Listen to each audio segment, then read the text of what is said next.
What if I told you the greatest discovery in the history of religion was made by a runaway goat? For 2,000 years, the Bible's greatest secret lay buried in the desert, and it was found by pure accident. What he found in that cave would change our understanding of the Bible forever. But this discovery hid a conspiracy, a war, and a sect waiting for the end of the world. Stay until the end. The ending of this story will genuinely shock you. It all began in 1946 in one of the hottest deserts on Earth. Mohammed El-Fib, a young Bedouin shepherd, was searching for a goat that had wandered off. He walked up to a dark opening in the rock and, out of boredom, threw a stone inside. Instead of a stone hitting rock, he heard the sound of shattering clay pottery.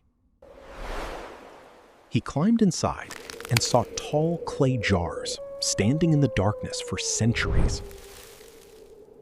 Inside those jars lay fragile leather scrolls, rolled up and wrapped in linen. He had no idea what he was holding. Texts written before the birth of Jesus Christ.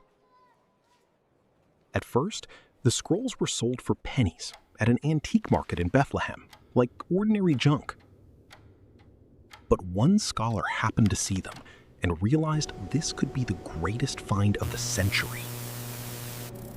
Radiocarbon dating shocked the scientific world.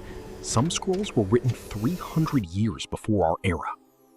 These were the oldest biblical texts ever found, 1,000 years older than any known copy of the Bible. But one question remained. Who wrote these scrolls? And why were they hidden? Archaeologists found the answer just a few kilometers away. The ruins of an ancient settlement called Qumran. Here lived a secretive Jewish sect, the Essenes. They called themselves the Sons of Light. They had fled the corruption of the Jerusalem temple into the desert to live in purity. They followed their own unique calendar and performed ritual washings twice a day. Every day, the Essenes copied sacred texts by hand for hours by the light of oil lamps. They believed they were living in the final days of the world, preparing for the ultimate battle between light and darkness. Their writings revealed not just the Bible, but their own prophecies, laws, and the community's deepest secrets. But the desert's peace didn't last. In 66 AD, a rebellion against Rome erupted across Judea. Rome never forgave rebellion. A full legion marched out to crush it, the most advanced war machine of the ancient world. The legions advanced, burning everything in their path. Judea was in flames. The Essenes at Qumran understood their sanctuary wouldn't last much longer. They made a decision, not to save themselves, but to save their sacred knowledge. Hundreds of scrolls were sealed inside tall clay jars, airtight, to preserve them for centuries. The jars were carried to hard-to-reach caves high in the cliffs, far from Roman eyes. And the refugees themselves headed toward a place they believed no army on earth could reach. To an unassailable fortress on a rock, impossible to take by storm. To Masada. Masada rose 400 meters above the desert, a natural fortress further fortified by King Herod himself. Nearly 1,000 rebels, men, women, and children, found refuge here from the Roman army. But in 72 AD, a Roman legion appeared at the foot of Masada and began the most ambitious siege in history.